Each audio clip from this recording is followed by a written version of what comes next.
Welcome back. Welcome back. You man, Don McKay in here, of course. The Don McKay Show on fire-tv.com, radioonfire.com, however you get your podcast. And thank you for joining me. So, the Supreme Court, the U.S. Supreme Court, is in the midst of showing their true colors. Last week, they have shown their hand a bit, They seem poised to expand the power of the president. They appear to be likely to side with Donald Trump. And side with him on what? What are we talking about? We're talking about siding with Trump with regards to presidential immunity. Presidential immunity. We're in a very sad state. We're in a sad state when the Supreme Court, who is supposed to be doing their job, and what is their job? What is their job supposed to be? Handling the cases that are in front of them. That's what it's supposed to be doing. But as I said, last week, they appeared very skeptical of a ruling by Federal Appeals Court that rejected former President Trump's claims that he had absolute immunity. Of course, he doesn't have absolute immunity, but that's what he's claiming. And 3 of the judges were appointed by him. 3 of the judges appointed by him. And needless to say, they are doing their former president very proud. Doing him very proud. So we're going to talk about that. More than 2 hour, close to 3 hour oral argument. And let me say this, cameras should be allowed in the courtroom of the Supreme Court. But for right now, for whatever reason, we only get these oral arguments. We only get these audio only arguments. Now, some of the court's conservative justices expressed concern about the prospect that if former presidents do not have immunity, federal criminal laws could be used to target political opponents. Not if they don't break the law. We haven't had this issue in the past because presidents knew that they could be held accountable for criminal acts, so they didn't do it.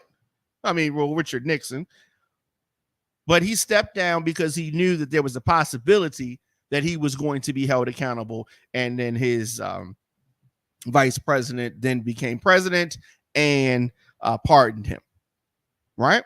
Presidents have always known that there was the possibility, if they broke the law, that they would be held accountable. So this lie that Donald Trump and his supporters, minions, appointees on the Supreme Court, et cetera, are going with is very disturbing. It is very disturbing. The justices left open the prospect that Trump's trial in Washington, D.C., this is the one for the January 6th insurrection attempt, could still go forward because the charges against him rest on his private rather than his official conduct. However, the timing of the court's eventual opinion and the resulting trial remains unclear. I don't think this trial is going to happen. Is that good? Is that bad? I'm just saying this. Donald Trump did things that if Barack Obama had done, if Joe Biden had done, if Bill Clinton had done, oh my God, Republicans would be losing their minds. America would be losing their mind if Barack Obama had an insurrection of folks storming the U.S. Capitol. Everybody on his Rolodex would be brung up on charges. Anybody he called that day would be brung up on charges. Now, would he have been found guilty? I don't know. Let's leave that out there. But he would have had his day in court. And for whatever reason, Donald Trump, I don't know what kind of spell he puts on people, but for whatever reason, Donald Trump has seemingly reasonable-minded individuals, reasonable-minded adults, just acting inexplainable. There's no accountability. Now, bare minimum, he should have a trial, right? Very minimal. This part should be, indisputable. You know that he did something wrong, right? And we talk about elections. There have been close elections. This election, the 2020 election, was not even close. But for the sake of argument, there have been close elections in the past. Nobody responded the way Trump responded. Nobody has. Only him. Only him. Now, the timing of the Supreme Court's eventual opinion. So they made some statements last week, Thursday, and they're like, well, we're going to get back to you on that. And so what they're doing is essentially playing this slow down game. Trump loves that. The delay game. And they're hoping that this former president gets reelected. And then all this stuff goes away. But the bigger issue here is giving the president immunity, giving the president more powers, whether that president is Donald Trump or somebody else. And maybe if Trump gets back in office, there is nobody else after him for the foreseeable future. But let's just say, giving the president these additional powers, the explicit presidential immunity, you give someone that, Democrat or Republican, it's not a good thing. What's the difference between a dictator and a president? Accountability and limits to power. What's the difference between the king and the president? Accountability. No one can hold a king accountable. The king has the final say. If you give the president immunity, the branches of the government are no longer equal. Right? Do you remember when you were in school and you talked about the three equal branches of government and you have one that can hold the others accountable? Congress people can be held accountable. They break the law. There's going to be consequences and repercussions. But if you have somebody in the hierarchy, a branch of government that is not held accountable, these branches of government are no longer equal. Somebody sits above the others. So if you have the executive branch, the president, who is immune, he is not equal to the others. He is above the others, and that is a problem. That is a problem. But that is where we are. We're on the verge of that. If that happens, then what? Then what? The timing, as I said, of the court's eventual opinion, whenever they give us their thoughts on this immunity thing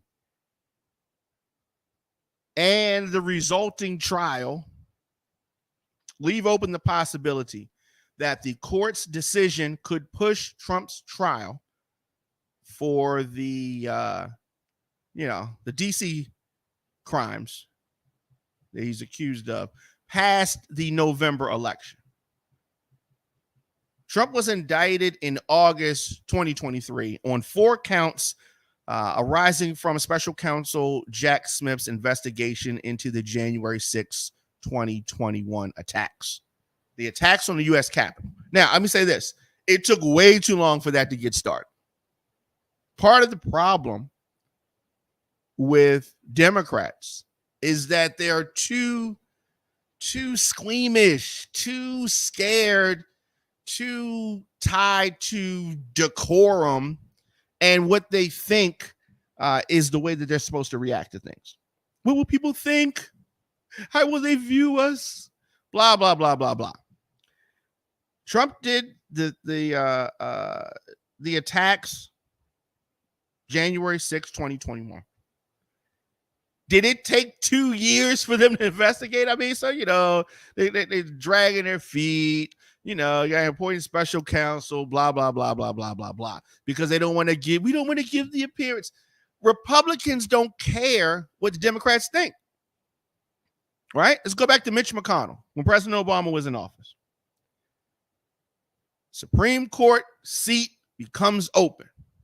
Oh, Mitch McConnell and his minions decide, oh no, you're not getting you're not getting the opportunity to do the job of appointing someone to the Supreme Court. We say that it should be you only got 3 years. It's too close to the election, so they don't let them, right? They hold it up.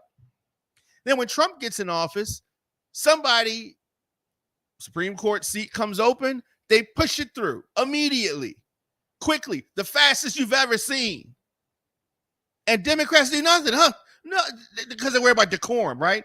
The Republicans don't care, and they'll switch the rules. Right, I respect it. It's gangster. Democrats are not gangster. Democrats act like a bunch of suckers, right? Every time, suckers. And that is why they're even in the position that they're in. And it's maddening. It's frustrating. So that's why you have 2 years. 2.5 years before they even bring the charges. All right. So now you're up against the clock. Now, they had brought the charges, let's say in 2022. Republicans would have still found a way to spin it because, they just outsmart the Democrats at every turn. Because here's why we have a bunch of old folks, the Democrats, representing the Democrats for the most part. Bunch of old timers that's stuck on how things used to be and decorum and all this. If you had younger Democrats in charge, a lot of this stuff would be different. But your Democrat, policies, you gotta wait your turn, chill, maybe you'll get up there, and that is a big part of the problem. A lot of these old folks, I love old people, right? My parents are old people. Right? My grandparents were old people. I love old people. But the time comes when the next generation has to take charge. And the Democrats who are in charge are too damn old. And therefore, they are getting pushed around, knocked down. I mean, Joe Biden is the leader of the Democratic Party. Nice guy, but he's too old. Right? He's a shell of his former self. He's a shell of a shell of a shell of his former self. I was looking back at some interviews of Biden in the 90s. It looks like a totally different person. Sometimes you can look back at the people, 30 years ago, and you can still kind of, Joe Biden, he's been through a lot of loss. That takes years off your life. And, he's been around and, whatever. I get it. But he should not be the person. But whatever. He is, and that's why we're in the situation that we're in. One of many reasons. When Biden was elected, and anybody that's listened to me for any length of time, Biden was not my first choice. Okay, I didn't even want Obama to pick Biden as the vice president. I never liked Joe Biden. You can go back to the 90s. I never liked Joe Biden. But it is what it is. He pushed through. They got him through, whatever it is, right? When Joe Biden was elected in 2020, if there were younger people really calling the shots instead of the old timers, You would have said Biden's one term, and we would have set up an exit strategy, the next guy or gal. Now, this may be an unpopular thing to say, but I myself would not have advised Joe Biden or any Democrats. I would not have picked Kamala Harris as the VP. I like Kamala Harris. I really do. I think she would have been more valuable in Congress. More valuable. I think that selecting Kamala Harris as the VP handicapped Joe Biden and forced him to stay in or attempt to stay in for 2 terms. He got pigeonholed in because he was desperate and said, I'm going to elect, I'm going to select a minority, a female vice president, nominee. And he was kind of forced to do that. And then he's like, I don't know who to pick, right? But they weren't thinking long term. And while I love Kamala Harris, I love what she represents, I would not have selected her as the vice president because it puts the Democratic ticket in a weird space.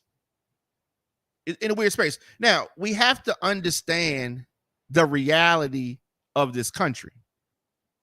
Kamala would have been more valuable in Congress. So now she's in this weird space, right? Because they know that she's not strong enough, even though she can do the job. They know that she doesn't have the national support to be the candidate to take over for Biden. She doesn't. Now, we could say, for whatever the reasons are, America, I think it's more steeped in the candidate. She has strengths and she has weaknesses. And she also has things working against her. Yes, the Biden people don't want to see her come up. She's got her own people. And, there's fighting back, backstage, as I like to say. There's fighting behind the scenes, right? And so, because the people that are on Biden's team, they don't want Biden to go anywhere because they got power behind the scenes, his staff, his team. We get to ride around in the jet, the plane. We get to do this. We get to do that. We call in the shots, right? And then the vice president, she's got her team, right? And so they don't paint her in the best light. And like I said, she has strengths and she has weaknesses. More valuable in Congress, my opinion. But that's what it is. So you have her as the VP. So now they're scared. They say, we got to prop the old man up because they know that, A, they haven't put Kamala in a position to take over. She can do the job. That's not the issue. She can do the job. But the question is, can she convince the majority of the country that she can do the job? That's what it is. I know she can do the job. She's a very capable politician. She's a very capable attorney. But her communication, and Democrats on a whole, communication, it's not that great, right? Message, you have to understand message. You have to be able to convey a message that the average American that doesn't pay attention to politics all the time can understand. And when you get some of these attorneys, because a lot of these politicians are attorneys, not all of them, but a lot of them, and they talk over your head. You ever talked to an attorney before? They think they're the smartest person in the room. I know a lot of attorneys. I'm just saying. They think that they're the smartest people in the room. And they may be. But it is a better trait to be able to communicate with the average citizen what you're thinking, what's your goals, what's your plans. You got to be relatable. If you come off as unlikable or arrogant, you know what I mean? And then you're going to try to get people to vote for you. It's difficult. And so, and if you get painted a certain way, if you allow your opponent to define you, Kamala Harris, Joe Biden, many Democrats have allowed themselves to be defined by Republicans. Oh, it's tricky. Now, if you are able to define your opponent, that's half the battle right there. That's half the battle right there. And Republicans have defined these Democrats Trump is a master of messaging, and he's been able to define his Republican opponents. That's how he got them out of there. This is in 2016, 2020, he's been able to get them out of there because he's been able to define them to the public. And he's been able to do that with the Democrats as well. Oh, it's a bad situation. It's a bad situation. So as I said, Trump indicted in August 2023 on 4 counts arising from that investigation of the January 6, 2021 attack on the U.S. Capitol. I watched it take place from my office, and it was disgraceful. It was disgraceful. And we saw it. We saw it on TV. You saw it on the internet. You saw it happening in real time.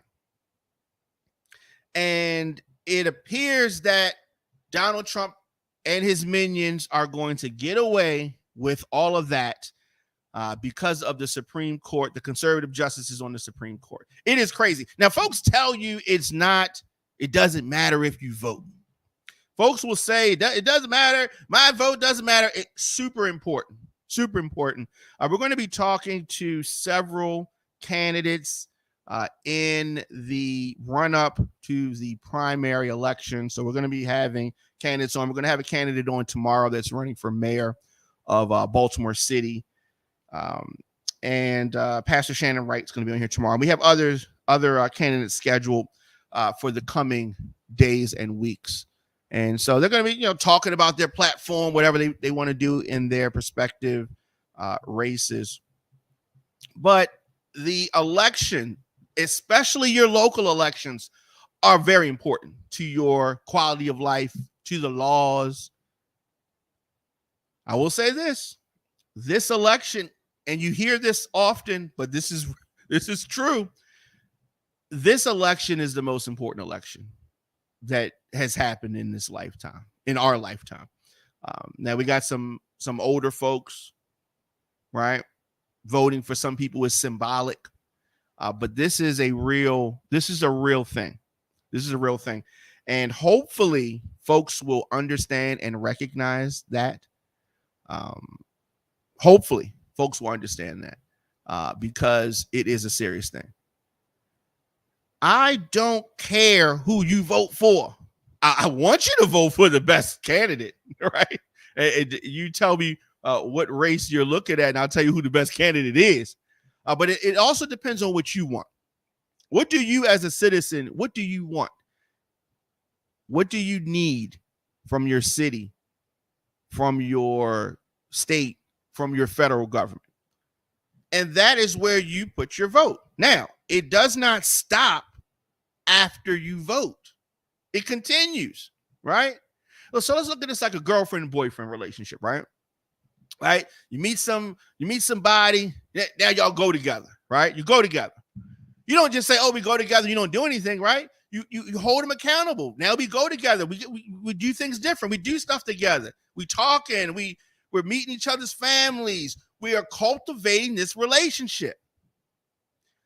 And as a citizen, as a voter, when you elect somebody, you got a relationship with them. You've got to cultivate that relationship. You got to hold them accountable, right? Not just you get the vote and you just think everything's going to be fine. Not we go together, but you don't work on a relationship. This is a relationship with the candidate. Now, if you allow this candidate for 4 years, 2 years, 6 years, whatever it is, if you allow them to not do the things that they said they were going to do, to not pay attention to you and the promises that they made, and you let them do that, and then you reelect them again, you continue to go with them, you continue to go steady with them, that's a problem, right? You wouldn't do it. After a while, if you go with this person and they not living up to your needs or your wants, or your desires, or they got you looking crazy in these streets, you're going to break up with them. And that's the same thing that you have to do with the politician.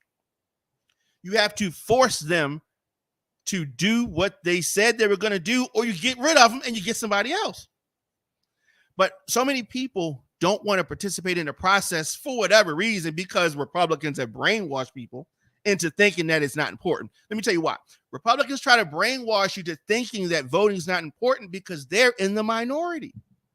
Most people are Democrats or have those type of thoughts.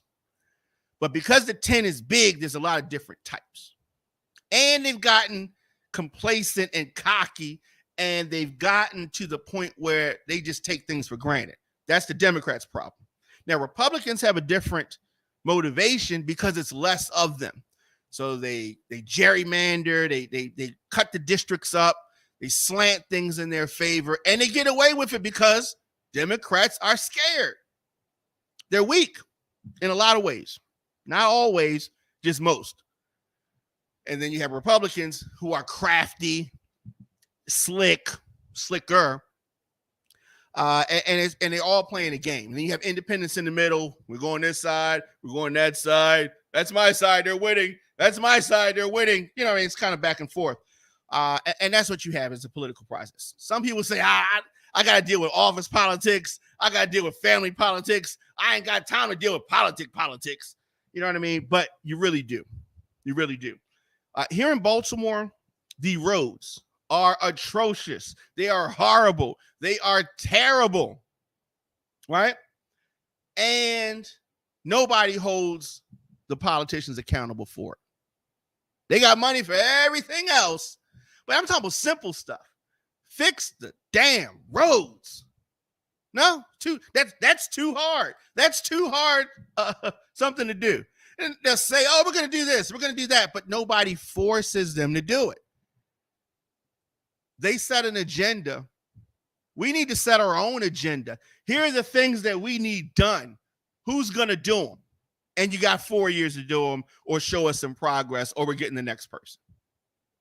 Now, older people don't like that strategy. Older people want to give people time. Let's give baby a little bit more time. 16. You only got 16 years. You need 16 more years, right? Yeah, I don't know. But there's a lot of things. And whether we're talking about local Baltimore or you're talking about the nation, there's a lot of concerns. And as I said, I'm going to have some candidates on here talking their talk and trying to get your vote. But I really want folks to participate. Apartment 217 on YouTube says, no matter what you want, the issues on the ballot are financial, not to you.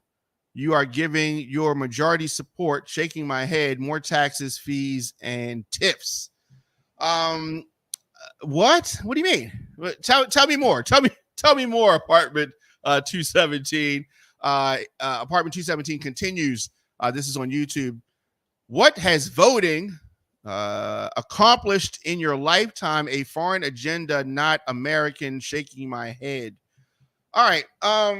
So see, this is what I'm talking about. This is Apartment 217 is someone who from what I'm reading, has succumbed to propaganda. Right? Apartment 217 on YouTube says that you should not vote, doesn't get you anything. That's what he's saying. Stay home. It hasn't gotten you anything, right? It's a very interesting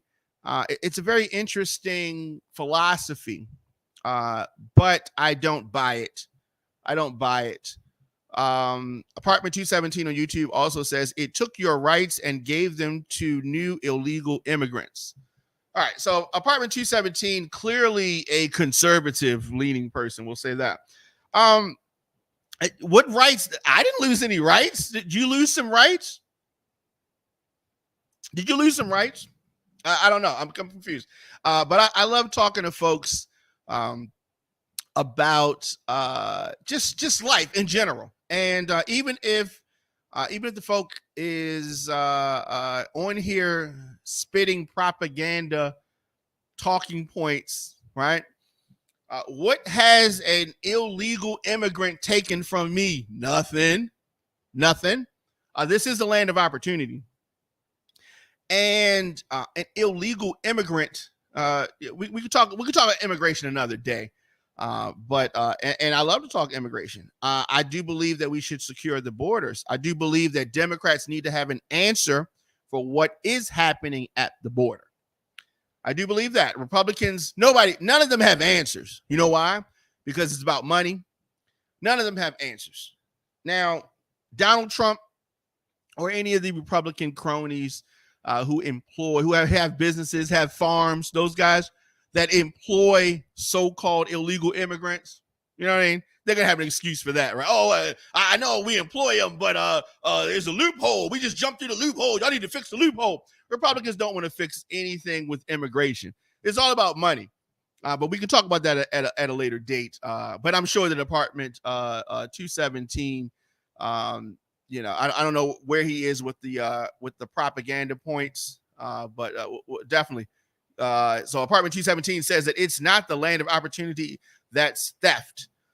This land was stolen. Okay, man. So understand this manifest destiny, right? It took the land. Right, land was taken. The land of Texas was taken from Mexico. Right? I don't know. People don't know their history or the history of this land here. But we can go on and on about that. And so, as I said, Supreme Court disappointing, not surprising, just disappointing. The Supreme Court of the United States. Very, very disappointing. Another thing, disappointing. Just tuning in. We're going to shift gears for a moment. In Tennessee, the governor has signed a bill that allows teachers to carry guns. Oh, yeah, that's right. Another Republican thing here. This is not a good idea. This is not a good idea. They are naturally reacting to mass shootings, and we in this country have had a bunch of them. But is this the correct answer? Is this the answer? Of course, Tennessee had that horrible shooting at a school. And now the governor has signed bills to allow armed teachers. You remember the deadly Nashville shooting that occurred last year. This is in the wake of that. Governor Bill Lee says that teachers and staff will be allowed in Tennessee will be allowed to carry concealed handguns on public school grounds under legislation that was signed on Friday. Lee, of course, a Republican, had announced his support for the proposal just the day before, while flanked by top Republican legislative leaders who had helped shepherd the bill through the GOP-dominant General Assembly. Oh, Tennessee, what are you doing? What are you doing? Arming teachers. Now, gun control advocates and families began to swarm the Capitol to show their opposition, but it looks like this is a wrap. During the final vote, protesters chanted, "Blood on your hands," and many members of the public who opposed the bill were, outraged. Yeah, that's a crazy thing. That is a crazy thing there. Now, of course, you're gonna have more folks. These are crazy times that we live in, because this statute, which becomes effective immediately, parents and other teachers will be banned from knowing who is armed at school. So again, Republicans with these minority thoughts, right? The majority ruled by the minority. Most people don't want this to happen. Teachers, come on. Do you think that this is the answer? This legislation is the biggest expansion of gun access in the state since that deadly shooting I was talking about at a private elementary school in Nashville, where the shooter indiscriminately opened fire and killed 3 children and 3 adults before being killed by the police. So now we're going to have, effective immediately, armed teachers in Tennessee. Armed teachers in Tennessee. So Lee initially asked lawmakers to keep guns away from people deemed as a danger to themselves or others in response to the shooting. The Republican supermajority ignored that request. So here we go.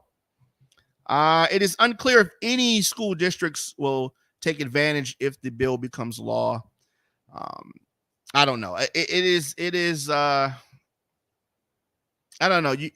To me, the best action, the safest action, is for active duty law enforcement to carry weapons on a campus, not the teachers. Not the teachers. We're going to continue to follow this story. It is not something that most folks agree with, or maybe you do. Maybe I'm crazy. But if you think that teachers should be allowed to carry guns on school premises, concealed weapons, please let me know on social media at the Diamond K Show, djdiamondk@gmail.com. If you think that I'm crazy and that more states should be allowing teachers to carry guns on school grounds, concealed weapons, let me know. Last thing before we get out of here. We talked about this story on a couple of shows here at On Fire TV. This former athletic director at Pikesville High School has been arrested in connection with an AI-generated impersonation of the school's principal, right? Yes, we are here. Dazon Darian, 31 years old, faces multiple charges, including stalking, theft, disruption of school operations, and retaliation against witnesses, according to charging documents. So you may or may not remember this story. Police said that the charges are in connection to an investigation that started on January 17th of this year. Now, this investigation centered around a voice recording that was on social media. We had it on the website, linked to it. Now, this was alleged to have been the voice of the school's principal, Eric Eswert.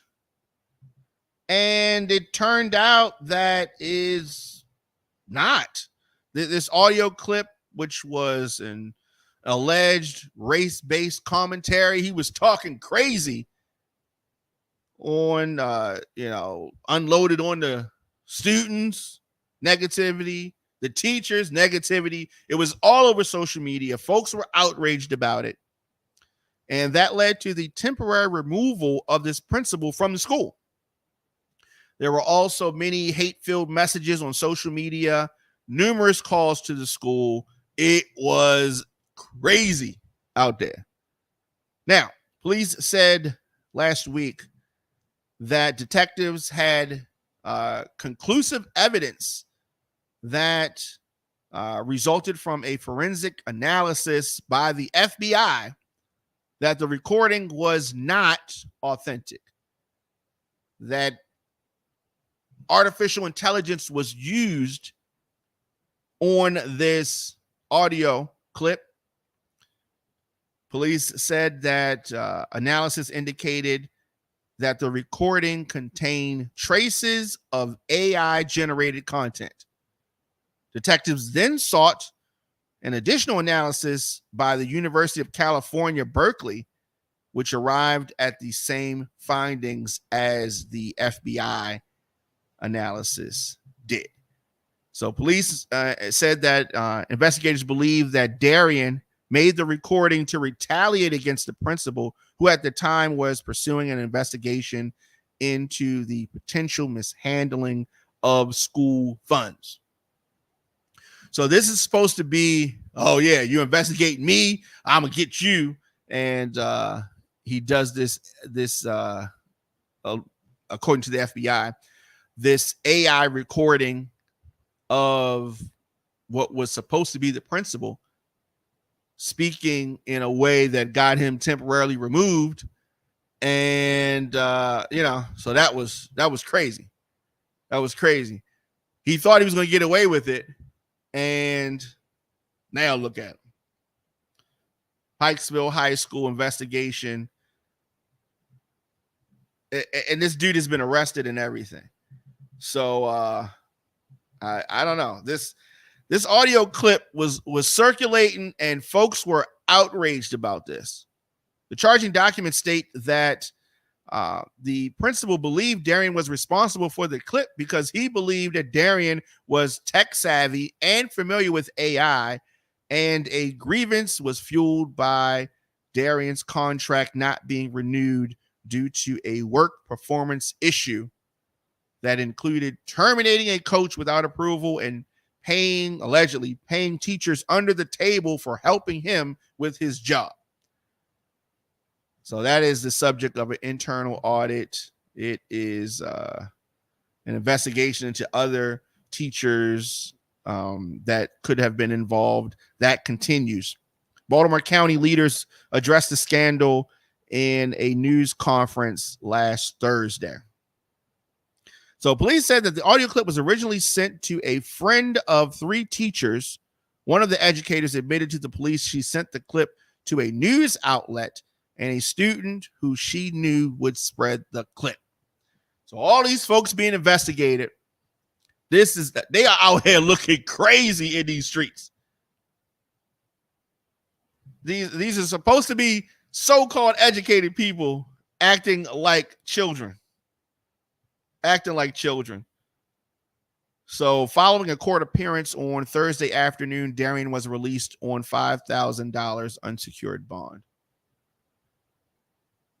So, I mean, he ain't gonna work there no more. We know that. The police chief could not say whether Darian was attempting to flee, but can say that Darian had a firearm. So you have that. Now, he was attempting to board a flight. Let me say that. So the Maryland Transportation Authority took Darian into custody at BWI Airport. But like I said, they don't know if he was trying to flee or not. But he was attempting to board a flight that was heading to Houston. So they don't want to say if he was trying to flee, but he was going to Houston. Houston's popping. Houston is popping. I'll say that. Now, from the very beginning, according to Baltimore County, we expressed our concern about the disturbing audio that shook our community here in Baltimore County. As you can imagine, this has been a very difficult time for Pikesville, the Pikesville High School community, and all of that, the principal said. Of course, he is back. This is a lot of controversy at a school, all right? People have been expelled for less, right? Expelled for less. Let me know your thoughts, of course, in the comment section, Instagram, Facebook, Twitter, LinkedIn, TikTok, Threads at the Diamond K Show. Oh, Threads. I need to post on Threads. Have not been posted on Threads at all. Have not been posted on Threads. I like Threads. I just forget about it. I forget to post it. Post to it. We'll be back here tomorrow, of course, 6 p.m. We're going to be talking tomorrow about the future of the Inner Harbor. And we're going to be joined by Baltimore City mayoral candidate for the Republican Party, Pastor Shannon Wright, is going to join us tomorrow. So I'm looking forward to that conversation. We're going to talk about the future of the Inner Harbor and a few other things, as well as be joined by Pastor Shannon Wright. Tomorrow, 6 p.m. on fire-tv.com, of course, on YouTube, DJ Diamond K, on X at the Diamond K Show, on Facebook, Diamond K, or on Fire TV Live. So I'm going to I got to think about some of these things, right? This teacher gun thing is really bothering me. It's bothering me because we see the confusion at the Pikesville school, right? Baltimore County School. That school is kids can steal the guns, take the guns from the teachers. You've seen some of these videos. These kids are wild. The kids are stronger than the teachers. So can you imagine if one of these scary teachers has a gun in school, and when is the teacher pulling the gun out? When a fight happens, the teacher gonna pull the gun out and shoot in the air like this the Wild Wild West? You know, it's just there's so many unanswered questions. So I have so many concerns about arming teachers in Tennessee. I don't want you arming no teachers here in Baltimore. Good God, no. That's the last thing we need, are armed teachers here in Baltimore.